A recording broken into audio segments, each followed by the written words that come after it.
at the end, you do feel better. So yeah, you might have thought, oh my gosh, people are looking at me. I look silly. What must they think of me?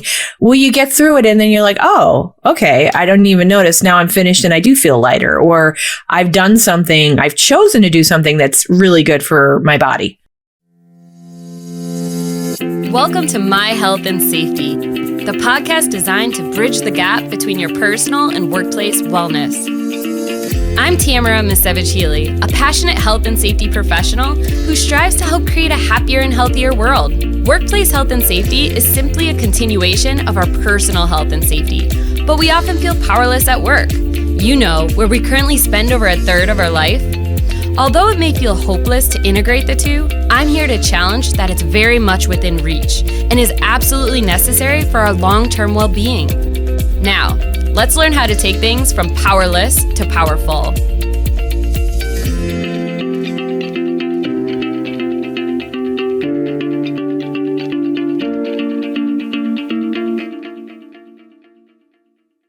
Hello, and welcome back to the My Health and Safety podcast. I am very excited about today's episode. It's going to be a lot of fun. It's going to be about the health benefits of laughter, and specifically about something called laughter yoga. And today's guest is Jeannine Luby, and she's actually a local practitioner of this laughter yoga in Northeast PA. So I'm going to have Jeannine introduce herself and give a little bit more background about herself and how she got involved in laughter yoga. Well, thank you for allowing me to talk about this today, Tammy, because I will talk to a lamppost about this. I will talk to, not that you're a lamppost, because you're much more animated and wonderful than a lamppost, but I love every opportunity to talk about laughter and the power of it. So a little bit about me. I was born and raised in Scranton, so I'm a Northeastern Pennsylvania person who's chosen to stay here. So I love that I get to share this with people here. I went to Penn State. I got my degree in journalism, and I was working in communications, started in a small newspaper. Then I went to Blue Cross, and I was fortunate there that I was able to work when I was there for 11 years, work on healthcare communications tied to wellness. So, reminding people to get, mammograms and go get those, checkups and to eat right and do all those things, and the disease management programs, helping people with asthma, diabetes, all those sorts of things. So I learned a lot, and I got to write content that I felt was hopefully making a difference in people's lives. But the job, after a while, there was not really what I wanted. I was going for my master's degree at Marywood to get a communication arts degree. And that's where, for my research class, I started looking into the value of humor and laughter, because it's something that I always was interested in. As a kid, I always joke, I don't know if I'm an extroverted introvert or an introverted extrovert, because I was the shy kid who went to Catholic school. I wouldn't say boo. Like, I was like, yes, sister, no, sister. I was certainly not the class clown. I was like, I would be telling on the class clown, basically. I was that person. And so I wrote at home. I wrote ideas of for funny, greeting cards or ideas for comedy, but never thought I would use it. And then, going for my master's degree allowed me the opportunity to do the research I wanted to do. And eventually, I got into, performing comedy, improvisation, stand-up comedy. So I started to feel the direct or immediate benefits of making someone laugh and feeling a sense of pride and connection with people in the audience. Like, wow, I did that. So I had that side of it. But when I did the research at Marywood, I found out about laughter yoga, and that was around 2006. And I'm like, wow, this is pretty cool. So, and I know you'll ask me what that is, and I'll explain that in a couple of minutes. But, so that gave me the idea of, wow, laughter can be brought about through humor and as kind of an activity or an exercise. So I finished at Marywood while I was still working at Blue Cross. 2006, got my degree. And that summer, I decided to start my business, Laugh to Live. And basically, I left my day job at Blue Cross in 2010. So it's been a while now, because I really wanted to grow the business. And I won't go off on the, don't worry if you do want to start a business and it doesn't take off right away, because I basically got into all kinds of other things, which is fine. But basically that's what led me to starting Laugh to Live, my business, and promoting laughter yoga. Yeah, absolutely love it. I love your journey. I love the marketing, public relations background you have, your editing background. I love that you're a comedian, and then this whole laughter yoga. Like, you're just this very interesting blend, but it's all related, right? You know, laughter is even a form of communication, right? Yes. And, so I've really, it's been kind of like, I don't want to say a branding struggle, but I do feel they're related. I haven't found the best way myself yet to kind of express it, but I do think it's there.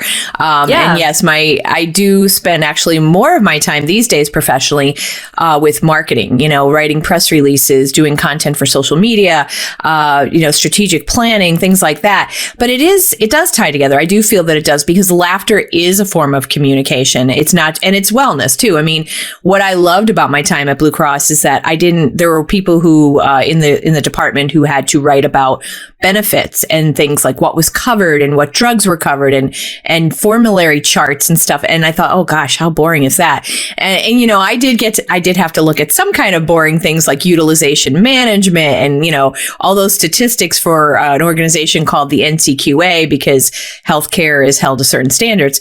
But I also love that I had the human side of it, because not that I have any great background. I mean, as a kid, I used to be told to ride my bike as punishment because I was that inactive as a kid. So it's not like I was this wellness person. But as I got older, I feel like I've kind of grown into myself as I've gotten older. I didn't start running until I was close to 40, maybe mid 30s. And I ran Steamtown Marathon when I was like 41. So I've always had an interest in, you know, what makes us well, benefits of that. So yeah, I do feel that they do tie together, because it's like laughter is good for our health and our wellness, but it is a form of communication, and definitely stand-up comedy is a form of communication, because you're telling your story. And a lot of times with parody and satire, you're trying to raise awareness and get people to think about something. So yeah, they do tie together, I think, pretty well. Yeah. You know, I was kind of actually thinking about it, being a newer mom, that laughter, you know, it comes before talking.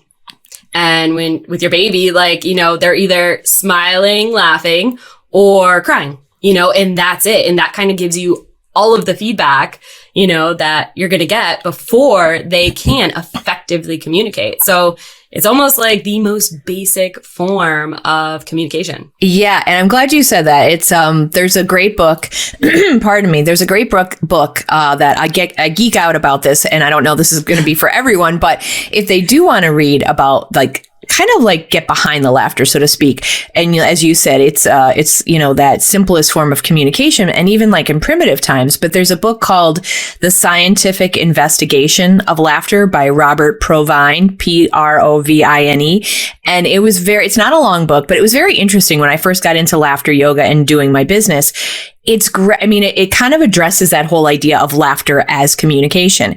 It talks a little bit about like babies laughing. It talks about tickling, and how, you know, people think that's kind of like funny or whatever, but for some people it's traumatic, because maybe they had a brother or sister who would like hold them down and tickle them, and it wasn't fun for them. And so now they literally have, I don't want to say trauma, but kind of around that. Yeah. And then the other part that I totally keyed in on is, you know, this gentleman would watch groups of people, and he did his research, and how, and again, this is an older book, so I know we've evolved, especially the younger generation, as far as gender goes, but women would laugh more easily or readily at men's jokes. But again, looking back through the years, the power dynamic, it's like, okay, they're my boss, or they're, you know, I want to be in their favor. They're the man. I have to laugh at their joke. And so those kind of statistics were interesting. And again, I know this was written a long time ago. Hopefully none of that is at the same level these days. But yeah, it was a really interesting, really interesting look at laughter, and how a lot of times we think it's tied to something funny, and a lot of times it is, or in the case of laughter yoga, it's tied to wanting to do something that's healthy. But other times he talks about how it's, you giggle when you're nervous, you know, or you're standing around and people don't know what to say. Someone says something completely stupid, not funny, and people will kind of laugh, because it's just a form of, like, again, communication. You're standing around, you don't know what to do, you're nervous, and you might laugh a little bit. So I thought it was a cool book to read. No, that sounds great. I definitely would love reading something like that, because I also think laughter is a bit of a coping mechanism. Like sometimes if I know for me, sometimes like I'll get bad news, maybe more so like business related or something. And I'm just like, oh, all right, this is fine. That's life. And it's almost like, let me just laugh this out and dull it a little bit and like kind of help you smooth it over. It's almost a bit of like a coping mechanism. Yeah. And I mean, the fact that I'd like to do that more, even though I'm a practitioner of it, I'm still like in the practice myself of like, okay, stop cursing. Now let's laugh. But I mean, that's a great use of what you're doing with laughter, because it's kind of like, okay, this didn't work out how I wanted it to, but it's better than, having a fit. You know what I mean? It's because it's healthier for you to laugh about it. Yeah. Awesome. All right. So laughter. We all do it, and let's learn a little bit more. So you do this thing called laughter yoga. And I guess just for my listeners, I actually met you recently, maybe a month ago at a networking event in Northeast PA called NEPA Networker. So if you're listening to this and you're local, you should definitely come during one of their networking events. Do they have them every 2 weeks or every week now? It's so they do. I think the evening ones are kind of like quarterly, but the coffee mixers, which is where we met, which is great because if you're someone who needs to be home in the evening, or you prefer, you could slip out of the office like in the morning before you go in. They're usually like at 8 a.m, and they try to alternate, I think, between Lackawanna and Luzerne County. And I feel like they're not consistent every week, but maybe once every, like you said, maybe once every 2 or 3 weeks, something like that. But they're pretty active on social, on Instagram and LinkedIn. So. For sure. And they're all over. So, look for a time when they're close to you and definitely get out there, meet people. But that's where I met Jeannine. And, we started talking about wellness and our backgrounds. And she mentioned this laughter yoga. And I'm like, well, I do yoga and I like to laugh. Like, tell me more about this, right? And I think this is the perception you get initially, is that, you're going to be doing some downward dog and you're going to be cracking some jokes or something. So I guess first, just tell us what laughter yoga really is. Yeah. So I'll tell what it is in a way by telling what it's not and then telling what it is, because you're absolutely right. You and like every person I've ever met practically when I'm out and I give out my business card for years, one of my struggles has been communicating it properly in a way that people understand what it is, because people know yoga. And it's like they think of the mat and they think of like, bending and working on balance and all those different things. And it's not, now I should say laughter yoga is a practice all over the world. And there might be some regular, when I say regular, I'm not saying the right, hatha, whatever the terms are for different yoga forms.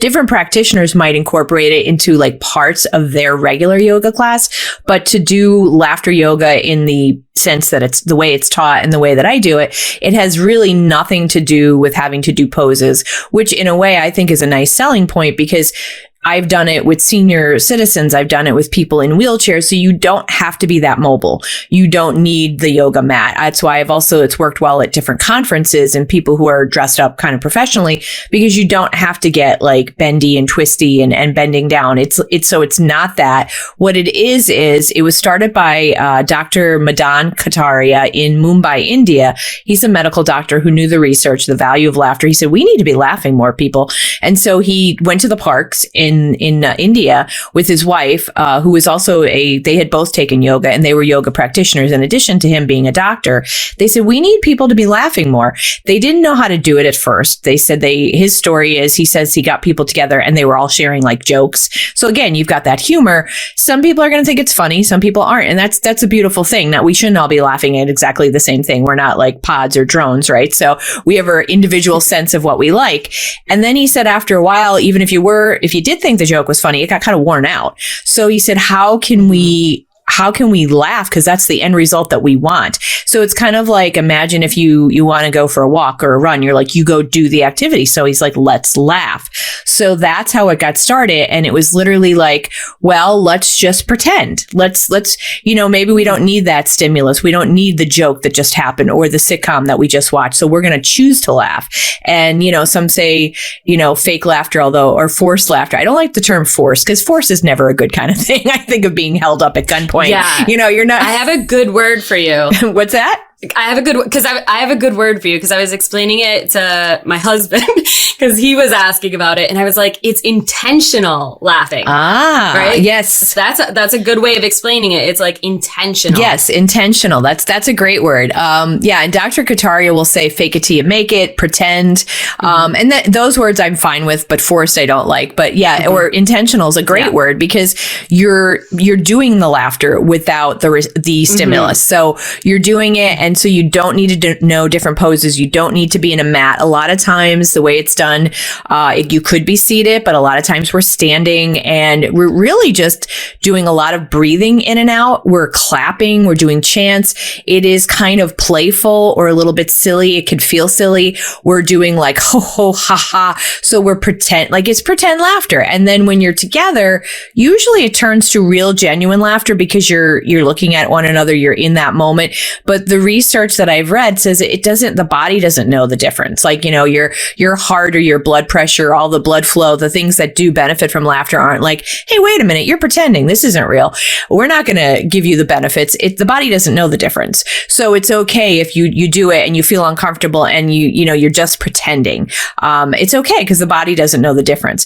But so it's about the breathing, it's about the clapping, it's about the laughing. And it does feel different because you're not used to that. You're used to laughing in response to something. So, I like using your word. It's like, okay, be intentional with your laughter. You are going to laugh because you want to feel less stress, because you want to feel a sense of lightness and wellness. And that's what it's about.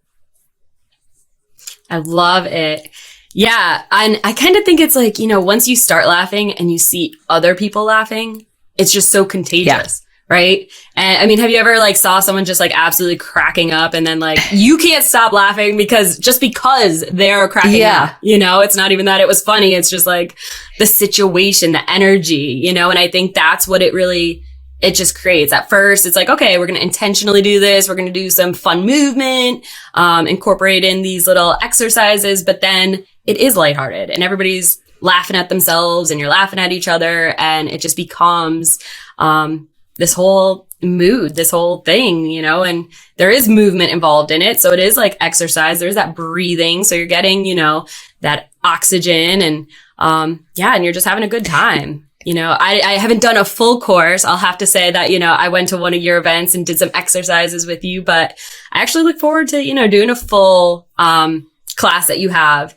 And how long do these sessions? So when you hold a class, how long does it go for? So I don't, and I like to, not that, semantics, but I don't really do classes so much. I don't really do them. A lot of times I don't have a studio, and I'm not really, when I started my business, it was really to reach more people at once. So I tend to do them at conferences for, I've done them at summer camps, anywhere there's a group. So I kind of and again, with semantics, I'm looking for the right word, because a workshop, a session, however we want to call it, I don't do the laughing part for more than, let's say, 20 to 30 minutes. Because it is not that it's, my gosh, people do all kinds of workouts for longer. But I haven't really pushed the boundary beyond that, the 20 to 30 minutes. But usually the session or the workshop or whatever I'm brought in for depending, it could be anywhere from 45 minutes to an hour, because there is some explanation, especially for people who haven't done it before. I would never just be okay, let's start laughing, because you get looks and you still get those looks, but I want to explain. I want them to understand, I don't want to be too dry or boring about it, but I want them to understand where it was originated. Just FYI, here's where it came from. And also tell them, okay, so why are we doing this? Talk about the benefits, talk about how they can maybe even do it in, their own lives. You could laugh in the car when you're stuck in traffic, tell them a little bit about that. And then I usually like to do a little closing about, okay, so we've just laughed, which is something that's good for us. And I used to close with different, the gentleman that helped to bring laughter yoga to America is Steve Wilson. He's a psychologist, and he did a book called Good Hearted Living, where he says every day we can do something positive. So then I'd say, okay, maybe you're not in the mood to laugh or even smile, but let's say, you focus on something good each day. Mondays are for compliments. Give someone a compliment. Research shows that makes you feel good, and it makes the other person feel good. So I usually close with his something nice and positive for every day of the week, just to have a nice, calm closing. We just laughed. We feel good, but here's something else that we can do, positivity that we can spread, kind of thing. Yeah. What I really love about this as well is that it's wellness that kind of goes beyond your session. So you're giving them this information and it's kind of changing the way, we look at the world and look at wellness. And it's something that they can take outside of your session and the next day think, hey, all that laughter stuff was really great. And I should probably try to incorporate more laughter into my life because it does have health benefits and feel good benefits. So that's what's really cool about yours, is that it is kind of empowering and educational and something that people can use for like a lifestyle change. Yeah. And I've had people tell me, and this is, I will say this not to toot my own horn, but for any of your listeners, if you ever struggle, and I do all the time, and, feeling like there's so much noise out there, and I say noise because there's so much talking out there, like you have a podcast, I have a podcast, there's tons of podcasts, there's tons of social media, and you wonder sometimes if you're ever being heard or making a difference or getting through, and just know that you are. And, even I felt this way when I was teaching part-time for 7 years, like, there are those students you eventually hear from who are like, I remember when you said this one thing. So, I do have people who will do it and they'll, I'll run into them years later and be like, oh, you're the laughter lady, or, oh, I still think of that chant or whatever. And if I can be associated with something positive, or if they said, oh, I have to add more laughter to my life. So now I'm more aware when I'm getting stressed. You can make a difference. You are making a difference. So don't let it stop you that there's so much out there, to do it, because I know I've gotten very negative at times myself. And it's hard to spread something positive when you're feeling like you're not making a difference, or, you're being asked to do, to donate your services over and over again. So it becomes a little negative and it puts a damper on it. But then when I hear the positives, I'm uplifted like almost immediately. So it's like, I would tell people, don't give up, like whatever you're doing. For sure. I love that. Yeah. Even in the workplace, being the health and safety professional, sometimes guys, like to give me a hard time and, oh no, I'm not doing that. I'm not wearing this. Like, here comes safety police, like joking around.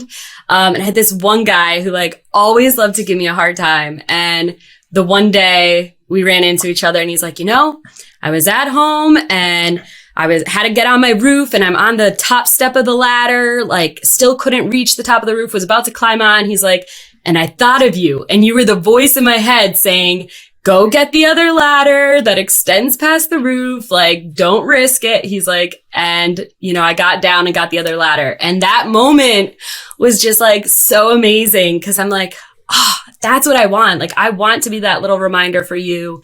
I want to empower you to have those moments where you stop, recognize something is risky and, change that behavior. So like, that was amazing. So yeah, having that feedback, because we could get hard on ourselves and life is always hard.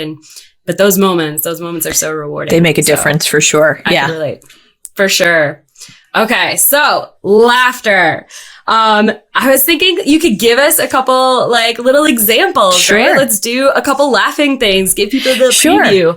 I could use a good laugh. So if you're just listening to this, you may not get the same benefit, but you're still going to, get some positive. I'm sure you're going to smile when you hear this. So, so it's a lot about, the breath, which is why, and I didn't explain, it is still called yoga because it is that connection of mind, body, spirit, of wellness. And there is a lot of breathing, which is a lot of the benefits are like, we go through life a lot of times with our shoulders up and we're like shallow breathing, where this kind of, again, there's that word force, but this enables us, let's say, to really spend time breathing more deeply. So there is a lot of breathing. So we could take like an inhale through our nose and then we can exhale and let out a loud ha sound. That might be a warm up. So we could go ha, and I would take us through a series of ho, and then we might go he, and then, we have our belly laugh where we go ho, ho, ho, ho, ho, ho, ho.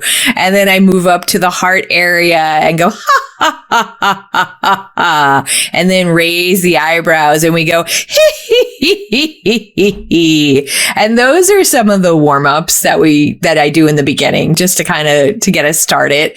And then the laughter yoga chant is the clap of ho, ho, ha, ha, ha, which I think is really infectious. The more that I've done that, I've done that Yeah, I will hear people going away clapping, doing that. And I did something recently for event planners up in the Poconos. And the woman who messaged me, who coordinated, said, thank you so much for coming. You know, everyone had fun. And they were even doing those little chants at the bar afterwards. Oh my gosh. So I'm like, well, that's cool because, you know, that ho, ho, ha, ha, ha. It feels good to say it. It's fun and it's infectious.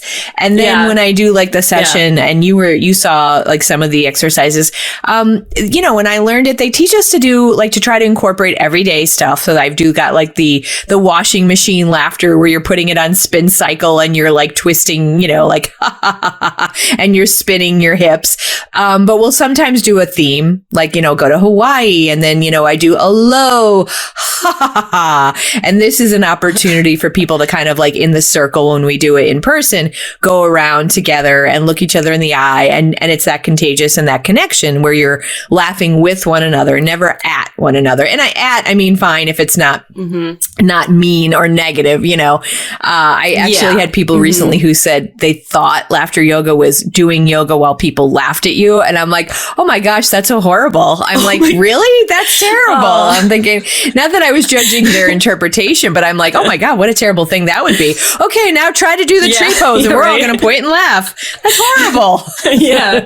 Totally not in the spirit of what we're trying to do. Oh no, absolutely not. I will say that. Yeah, just like watching you do that, like I seriously have not stopped even just smiling. Like you can't not, like, I don't know. It's so pleasant to even just like hear you talk about it. And so the one thing I would say too, and this is again, just to kind of give not a warning, but like, so you do kind of have to take yourself a little bit lightly to do this, right? So, if you are a really serious person and you're hearing this and you're, you know, cause I've come across this, oh my gosh, that's the silliest thing I've ever seen, or that's ridiculous. And I will admit and disclose here, I have thought that at times. I truly, even though I've been doing this, and you know, I said before I was a shy person, if I wasn't the practitioner leading this and I was, let's say I was at Blue Cross and they brought someone in, I remember those times they brought in people and they do an icebreaker and I'd sit there in my seat rolling my eyes. I've been that person. I know what it's like, but I also know after leading this since 2006 that the research is there to say why laughter is important.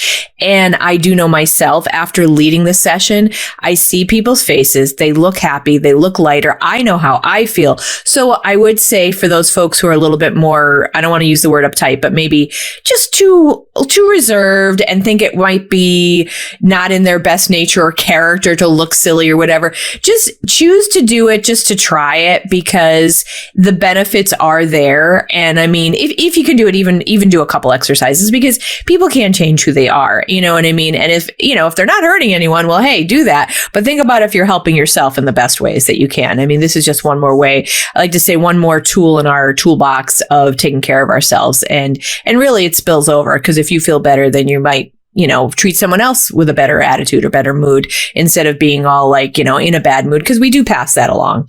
Absolutely. I mean, I kind of think it's like anything. So yeah, like that first time it could feel really awkward because we don't ever intentionally like really laugh like that.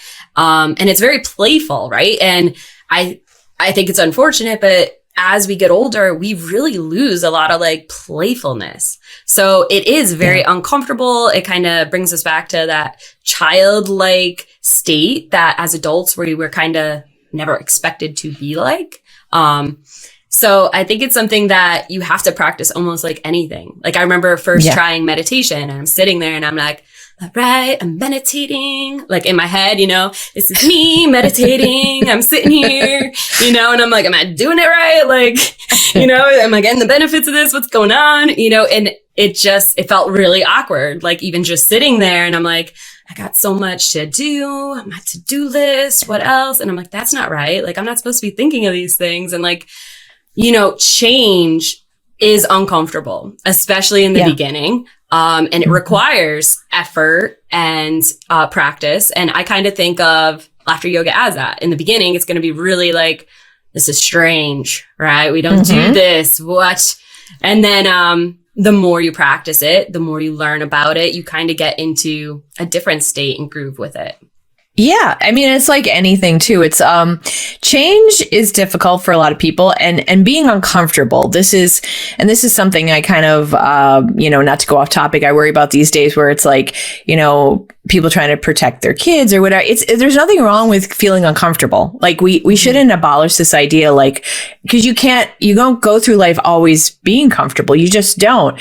So getting used to being uncomfortable is good because then you learn how to get through it. And sometimes you're just uncomfortable because it's new. And that doesn't mean it's bad. We equate sometimes uncomfortable or being uncomfortable with the bad thing, but that's not true. I remember years ago when I took improv, our teacher, Chris Barnes, and I don't even think this was his quote, I forget where he got it, but when we would be anxious about a show, performing comedy or whatever, the improv, he said, you've got to get through the fire to get to the cooling waters because you're nervous. You're afraid people aren't going to laugh or they're not going to think you're funny or you're not going to be in the scene enough. And you've got all these things. And like any form of being uncomfortable, it's like it might feel awkward or like not your best feeling for a while.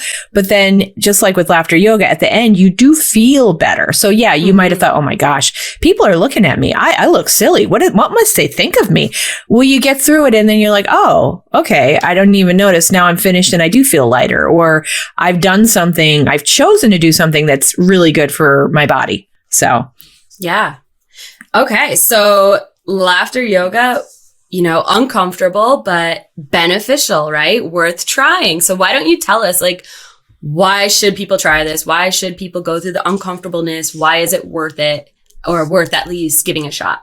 Yeah. So, and I'll tell the benefits, and I should say, because now we both said it's uncomfortable, I should say it's not uncomfortable for everybody because there are certain people out there who have done it with, and they're like instantly enjoying it. Again, we all have different dispositions. Now, again, I know the type of person I am. It took me, and even after years of doing it, if I haven't done it in a while and I do it and I go, my gosh, I'll even put this negative thought in my head, like, this is silly. And then when I'm finished, I'm like, okay, there's the proof. The proof's in the pudding. I feel good. Those people are smiling who just participated. So, but some people take to it really easily. So again, we're all in different places, but, why should we do it? It wasn't uncomfortable for me either. The only uncomfortable part was just like the fact that our session together was being recorded on live TV. So it was more like, let me do this right for her. But like the session itself, like I am one of those more people that, it definitely wasn't uncomfortable at all for me. I really enjoyed it. I loved like that social aspect. Now my husband, he's more like analytical and serious. So he was like, well, this seems strange or whatever. I'm like, it's intentional. You have to intentionally laugh. I was, trying to promote to that kind of clientele. But, so you're right. You're absolutely correct. For some people, it's going to feel real natural and social and fun immediately. For others, it might challenge their natural disposition and have that little bit of uncomfortable new feeling. But yeah, that's why it's important. And I will say, I've led it sessions for folks like your husband. I've done sessions. I remember the one was in Harrisburg for like mechanical engineers or something. Oh boy. Oh yeah, there you go. But they did it. Seeing guys swivel their hips like the washing machine. Now I'll say, and I'll get back to the benefits. I want to tell you the benefits, but like watching these guys, the way they handle it, again, it's that social, okay, this is uncool. And if I'm doing it, cause some people are okay with it, but then if their cool coworker doesn't like it, they shouldn't enjoy it. And which is very high schoolish, but let's face it, not everybody, a lot of us would still do immature things at times. I would see these guys kind of mocking, they were doing it, but they were mocking it. But that was okay because it was like how, that's how they coped with it. Like, for sure. They thought it was silly. They have to make it extra silly and able to do it. And whatever you got to do in the beginning. Yeah, to get through it. So, but so why should people do it? I want to tell the the wellness benefits of it. Okay. So why do it? Again, as I said before, it's just one more resource. And I'm not telling you it should replace anything. Like it should not replace eating properly. It should not replace your medicine that you're, work prescribed by your doctor. It should not replace a regular exercise routine. It is one thing kind of along, I'll put it in the field of like with meditation, with more of a light light activity because it's not heavy exercise, but really good for your mind and body. And so I looked at I have my notes from my research. I always say it's good for the spirit, the soul, but head to toe and I have it broken down. Like, so if we start with the head, like for the brain, it releases endorphins.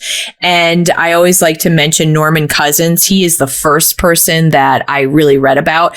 Norman Cousins was actually his case was noted in the journal, New England Journal of Medicine. He's someone that people might not know the name, but when you start talking about, they're like, oh, I've heard it, that guy. He was the editor of the Saturday Review in the 60s, and he wrote a book called An Anatomy of an Illness as Perceived by the Patient.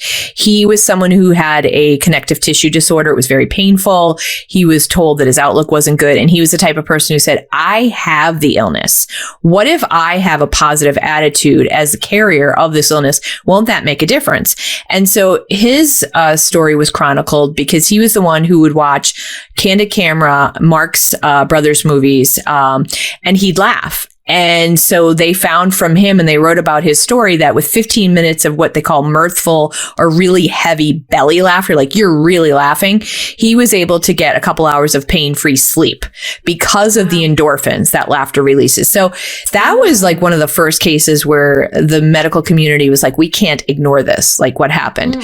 And again, I also want to mention, of course, he still had traditional medicine. He still had, like, I think they talk about vitamin C or whatever he was getting infused for his pain, but the laughter helped. So this is an added helpfulness. So also in the brain, it can alter the serotonin and dopamine chemicals, which, as we know, serotonin can affect mood, sleep, digestion, all kinds of important things.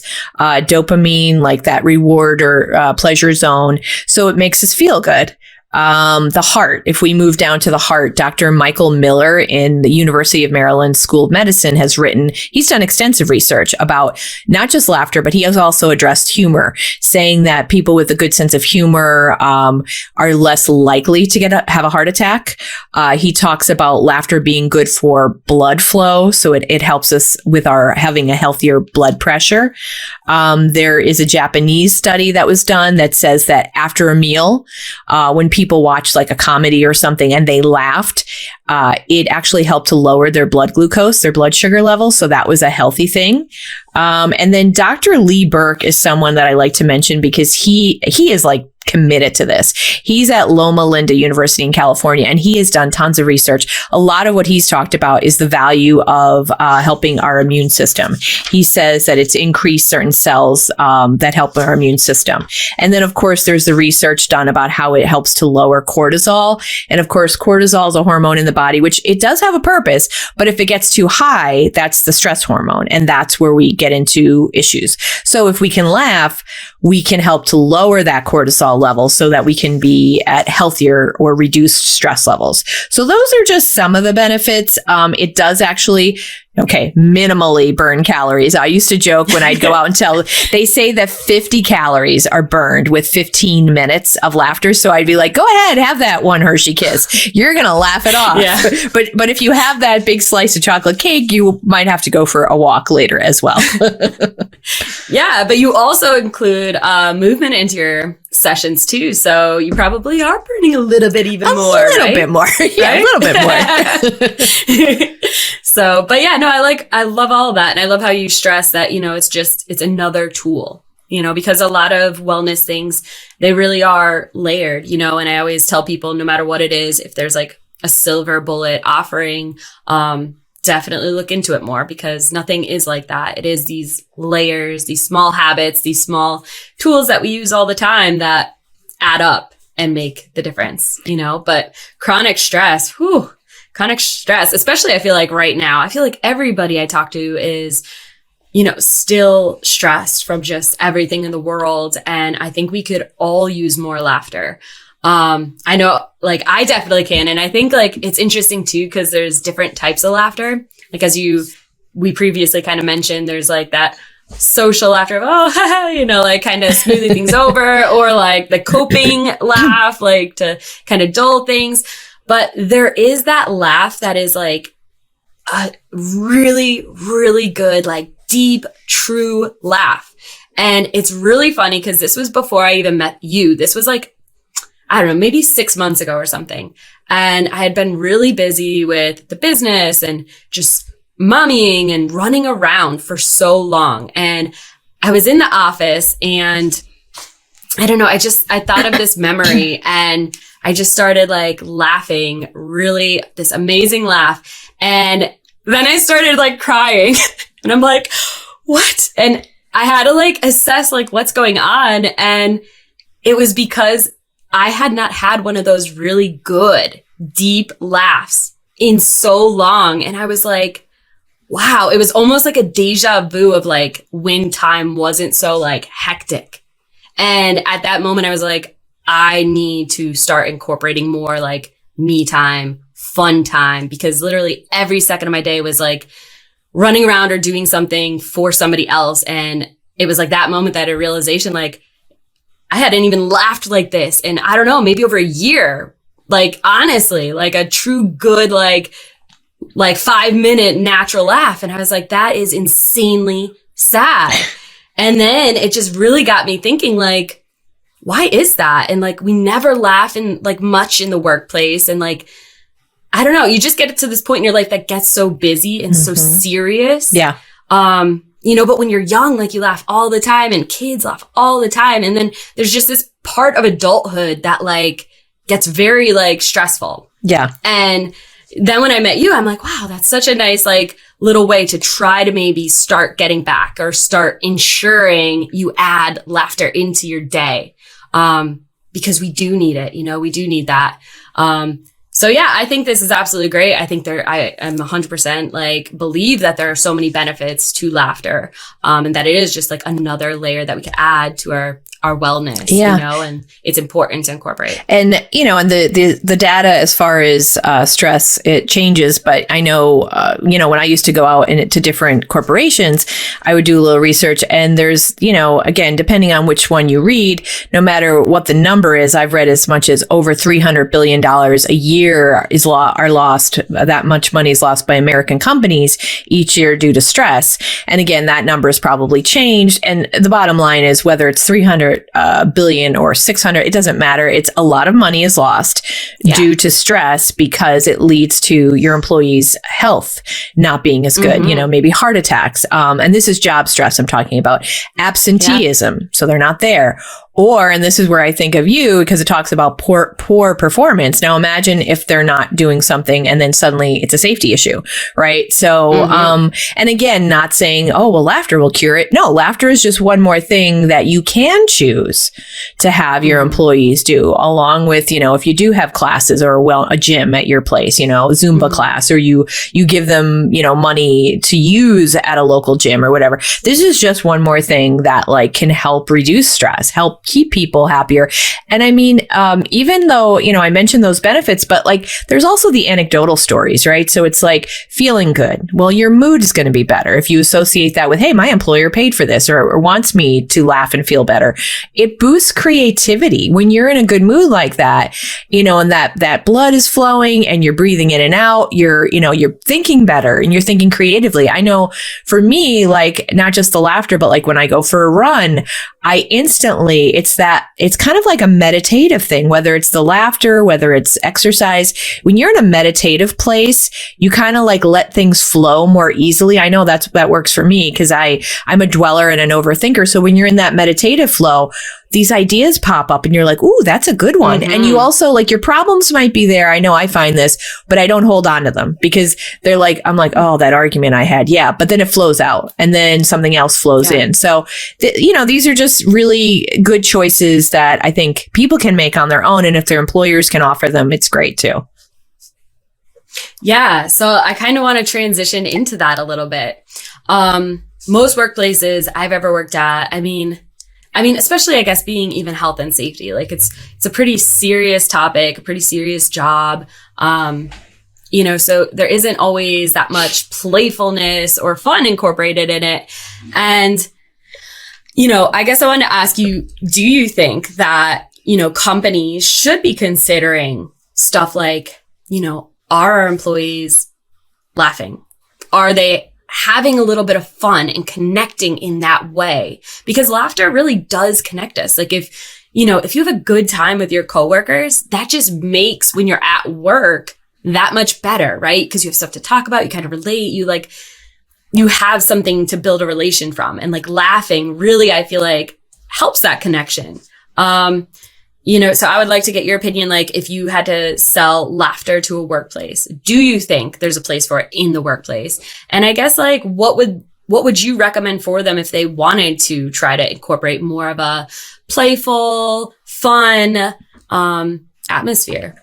Well, so, excuse me, of course I'm all for it, right? Because I do, I offer programs to go into the workplace. Of course I'm for it, but I can explain why, and not just me, like bringing in laughter yoga. Because whether it's bringing in a Zumba class, I know like I worked at Blue Cross, for example, for 11 years, and they did have, after a while, not the whole time I was there, but they ended up using one of their buildings. They created a gym. So it had like, nice. It had the different equipment, the weight equipment, the treadmills, and there was a room that was used for classes. So they had a bunch of classes. So that was great. And that's one thing. That is great. But I think offering something different. So like I said, like for example, I'll do mine and then I'll move on. So it's not just self-promotional. But so with the laughter yoga, you don't have to be someone who's like training for a marathon or a 5K even. Like you don't have to be that person who has 5 different pairs of sneakers. You can go over wherever the workshop's held, even if it was online, excuse me, all you need to know is, okay, I have to be open to this, that it's a little silly. And then basically, if you're working, chances are you can breathe, right? So that's an easy one. You can breathe, you can clap, and then just laugh. So it's easier. So it's not the same level of fitness. So I think it offers a different option for some people, maybe where they're at or where their comfort level is at. And then for those other folks who are into, maybe the stronger fitness or like extreme like weights and kettlebells and all that stuff, they could still do this for the breath and the breathing. So I would say, so that's part of it. But okay, take me out of the equation, my program, Laughter Yoga.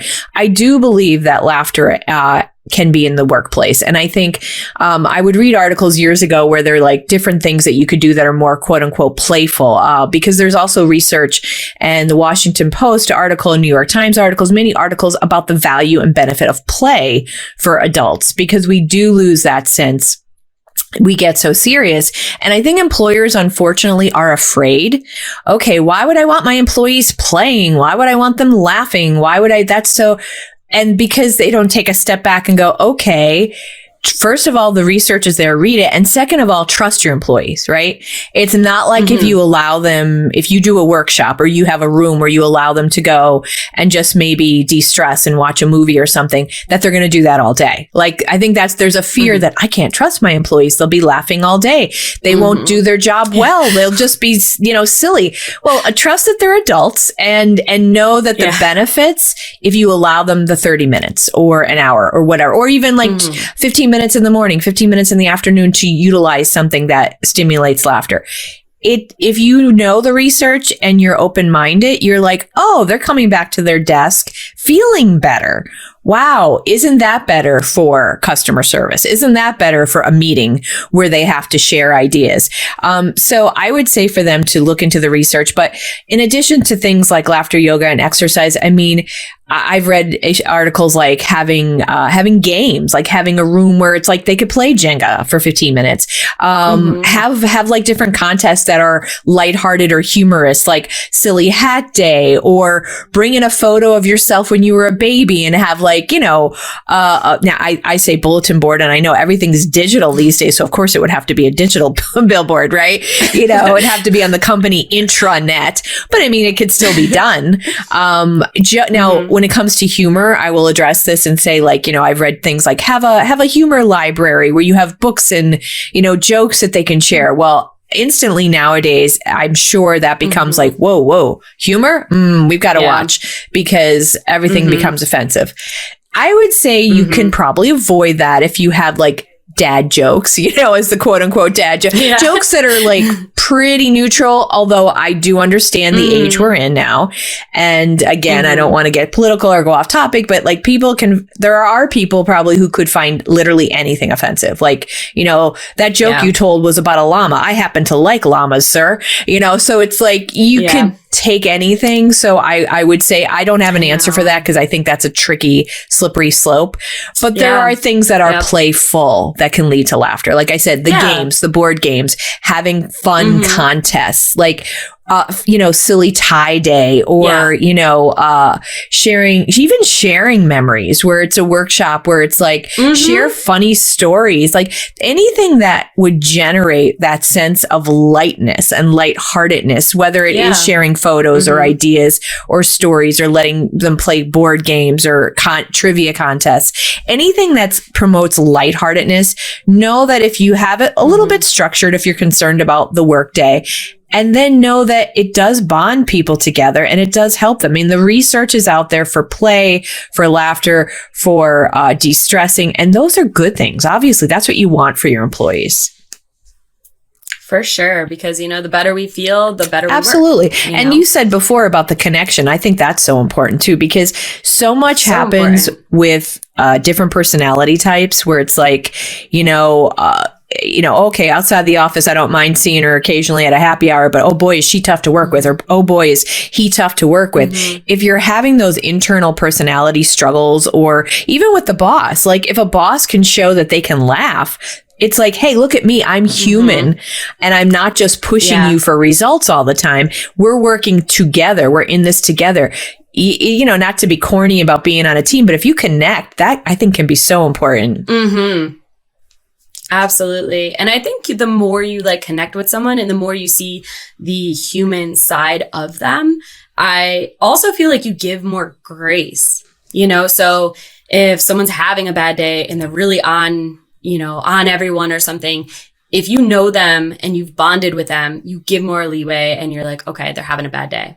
But if you don't know them, you're just like, oh, they're grumpy. And there's something about when you bond with someone, you see them in almost a different light, other than just maybe their position, rather than just, Bob the boss or something. You see him as Bob the person who, has 5 kids and is really stressed out right now, or whatever it be.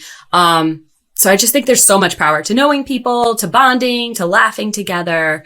So I think it's a great thing that could benefit the workplace in so many ways, and your intentional laughing, I think is a great, especially great for the workplace. Cause like you said, it kind of removes that, is this going to be offensive to anybody? Yes. Are people going to find this funny? Because like you said, we all have kind of different, thoughts on what is funny. So the intentional laughing it's just so neutral, so good for everyone. A great place to start. It's also educational, empowering, things that could take away from there. So yeah, I love the whole laughter yoga concept. I think it's a great thing to try in the workplace. So I was excited to meet you, excited to learn about this. Thank you. And I would just, as far as a company, I don't know if I did a good enough job, but I wanted to mention that a lot of times it does have to be from the top down, obviously, for it to work.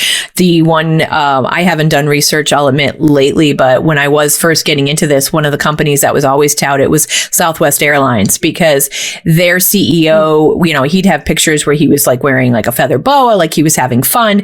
They empowered their employees to do fun things. And in fact, the example that comes to mind is, how you have that safety little spiel that every flight attendant has to give on the airplane, where they point out the exits and all that. I mean, I flew recently and it's recorded a lot of times, but with Southwest Airlines, they were pretty much famous for, or known for, allowing and empowering their flight attendants to communicate that seemingly boring message in any way they wanted to. I'm sure within reason, but there were ones that would sing about it. They've done raps about it. And those would end up on YouTube, because they were told they can present this in a way that's engaging. So, and again, I know anymore with humor, and it's such a slippery slope, but the thing about humor too is that a lot of times people will pay attention and they'll remember. So that's, I don't know where they stand nowadays, and so much has changed in the world, but Southwest Airlines was a good example from believing in that playfulness, that lightheartedness from the top down for their employees. And then so it would emanate out and give a smile to their customers. Absolutely. And I remember seeing a video of a girl rapping it, and I thought how fantastic, because you have to kind of keep things new. Otherwise, if we hear that same message, it just goes in one ear, out the other. And the more that you can bring real people into it, the more they're going to remember it and actually hone in and listen to the message you're saying. And I always try to like keep that in mind when I do trainings. Like, just because this, has serious elements and serious topics doesn't mean it can't be fun, and we could get up and move around and share stories and laugh about some things, and also tell those serious stories that kind of, put us back in our seat. But having that mix, that playfulness as well as the seriousness, I feel like that always ends with the best outcome and feedback. So yeah, absolutely. I love it. And it does start with the top, creating that culture that's going, and what that culture is going to foster. Are they going to foster that? Or, I've also seen workplaces where literally if people are like laughing, they're like, get back to work. And it's almost like being happy or, socializing whatsoever is just, you're not working then. Like, they don't want any of that, so it really, culture plays into it. Absolutely. Huge. Yeah. So. And with these days, everyone being on Zoom, I think it's probably even more important, even if your employees are spread across the globe, and whether it's you choose laughter yoga or whether you choose some kind of, I know there's all kinds of online, my friend works for Highmark. They did an online wine tasting. I mean, whatever it is, the game or the fun you want to have, it's not as ideal, obviously, if you're not bringing them together, but like to make sure they're connected, you can do fun things on Zoom too, so that they still are connecting and engaged and doing something fun. I love that. Yeah. Even doing digital fun stuff. Absolutely. So, tell us if people are interested in you, Jeannine, and like, bringing in Laugh to Live, for some laughter yoga. Tell us a little bit of how people can get in contact with you. And about where they can find your stuff. So I would say go to Facebook, and I have me personally, Jeannine Luby, Luby, or you can look at my Laugh to Live Facebook page. I actually do monthly, I'll do a free laughter yoga session. I started that with the pandemic and I've continued it. So like once a month, I will do some laughter yoga, usually on a Sunday. I got into the habit of doing it on a Sunday morning.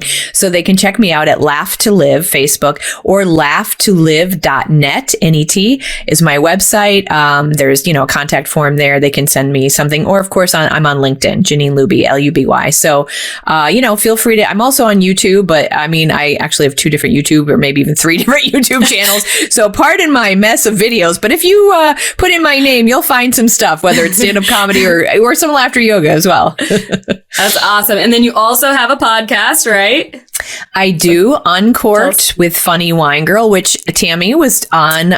It's airing, every Thursday I have a new episode. So I would say June 23rd. So I don't know when yours is airing here. So if it's late, I apologize, but you can always go back, of course, on Apple Podcasts, Spotify, and you can look Uncorked with Funny Wine Girl, and you'll find many episodes out there, including Tammy's talk about no bummers in the summer. So you can learn about safety tips there.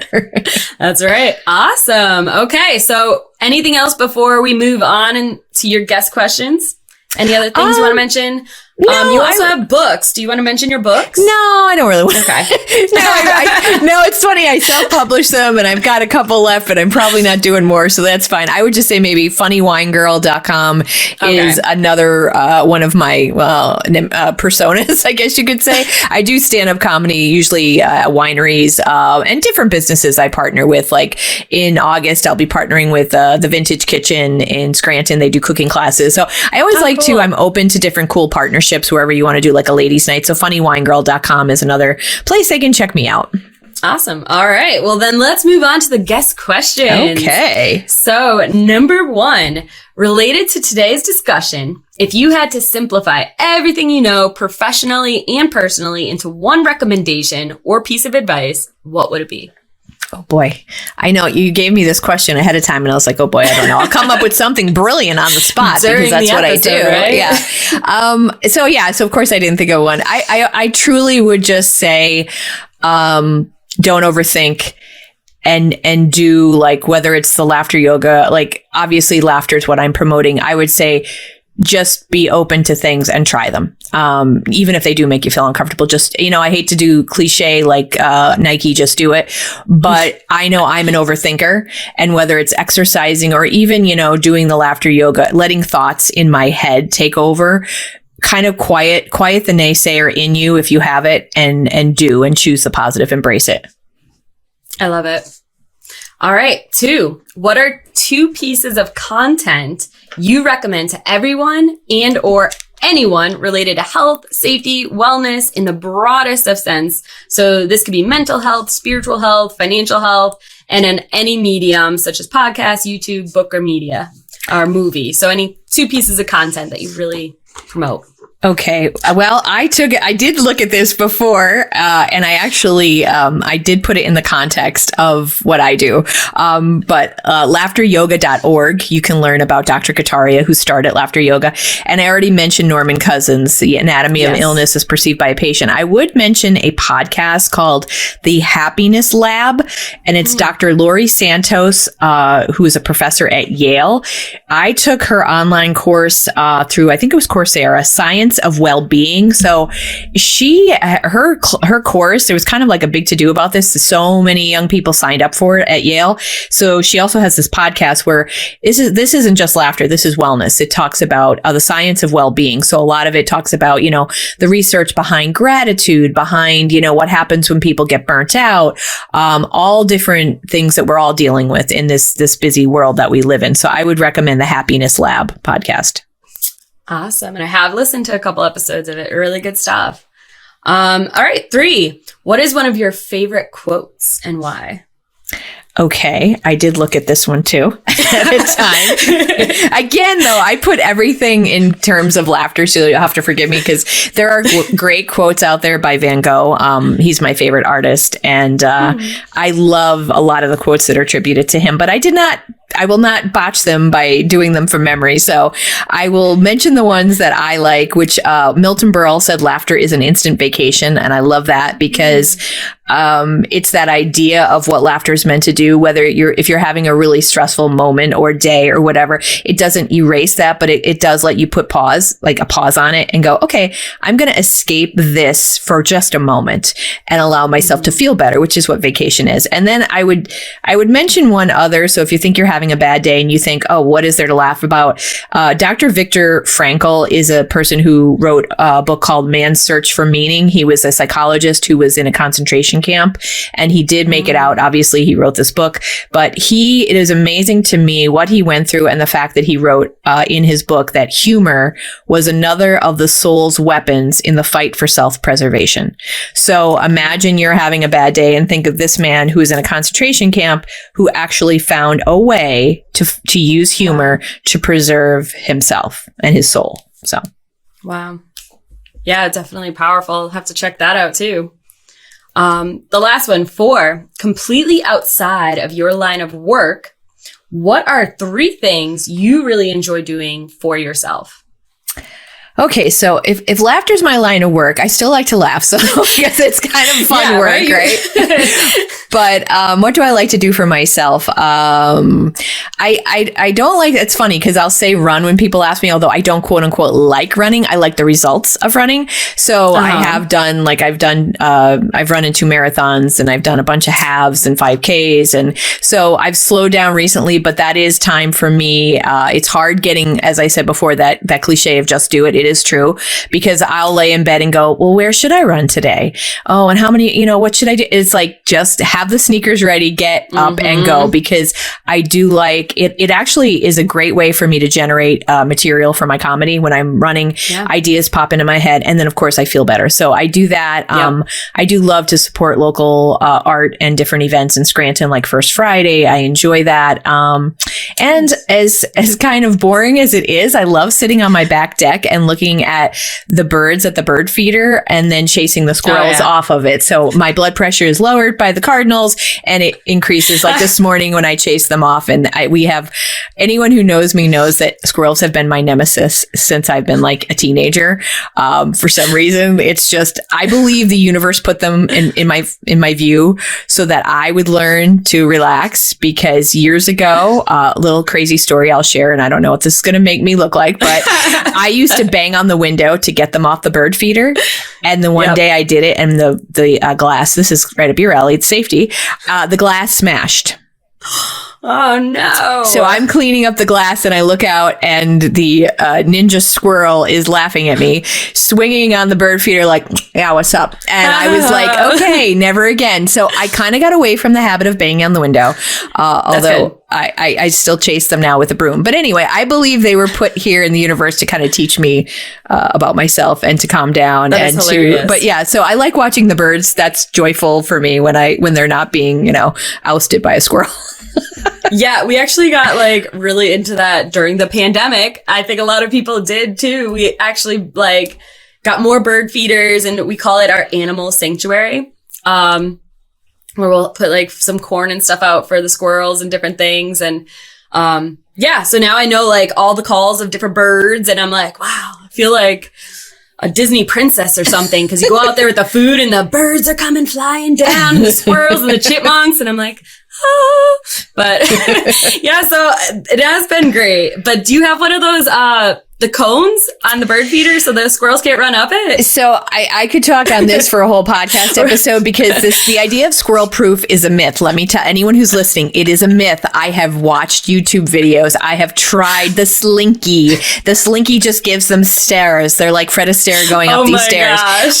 I've tried the baffle, I think they call it the thing, and they still manage to get around it. I don't know if it's just Scranton squirrels, but I've literally tried pretty much everything I've read. They are ninja squirrels. They are truly ninja squirrels. I will tell you the one thing that seems to be working, and it's not, obviously, in the morning, they're still getting on it, but getting a food that the birds really love. I was getting like a wild mix, and this last time around I got the black oil sunflower seeds, and it has attracted more birds. So that is pretty much what I've found to work for the most part. The more birds that are on there, the squirrels have to stay on the ground because there's no room at the end for them and it's funny because I'm telling you, I'm not, no joke. I could talk about squirrels forever, but, I've had people kind of not chastise me, but I guess they think they're enlightening me when they say, well, Jeannine, that's part of nature too. And they're God's creatures and they need to eat too. And I go, sorry. Here's my line of thinking on that. They are resourceful. And they can be bullies. They will eat anything out of the garbage. I've seen them run across the street with a half-eaten bagel in their mouth. They will find food. So they don't need to be ousting my poor little birds. That's my thought on that. That is hilarious. I've thought about this a lot, as you can tell. Yeah. Well, maybe we'll have another episode strictly on squirrel behavior. I think I was a squirrel in another life.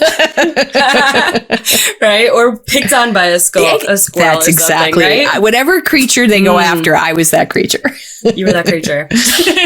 Well, it was absolutely great talking to you, Jeannine. And I hope we were able to make people laugh a little bit today, or at least get them interested enough into bringing laughter into their everyday life and using it as another tool for our wellness. And, we all could use some more laughter. So thank you for coming on and empowering us. Thank you for having me. Like I said, I do believe in it wholeheartedly. And I will say too that, it's funny. People are like, I've met through the years, you must always be laughing. I'm like, no, I'm a human being who curses, who is whatever. So it's like we're multifaceted people, but this is just one piece that we really can tap into because it can help balance the other stuff. So I love being able to talk about it, and thank you so much for giving me this opportunity. And I hope people do find a way to laugh at just something today, whatever it takes, as long as it's not mean-spirited, go for it.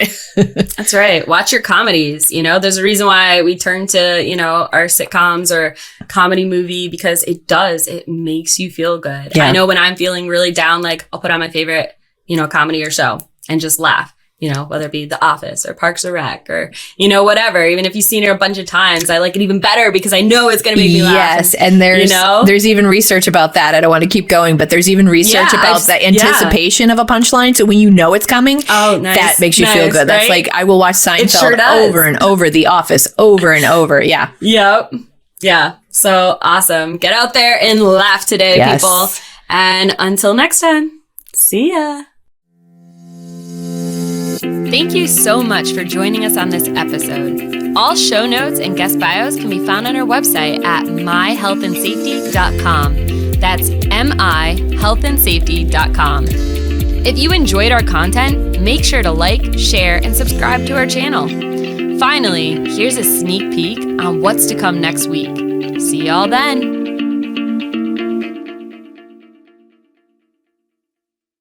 And so everyone has a little piece that they have to play, some bigger than others. And do they know that? Do they know how they fit into it? And do they know why we need them to fit into it? And I think that's the most important part, is the why. Is if people understand why, they're more likely to do it. And it's all part of that bigger system. And it's funny, you have the procedural systems and then you have the people part of it. And if the people aren't part of it, you've kind of missed it.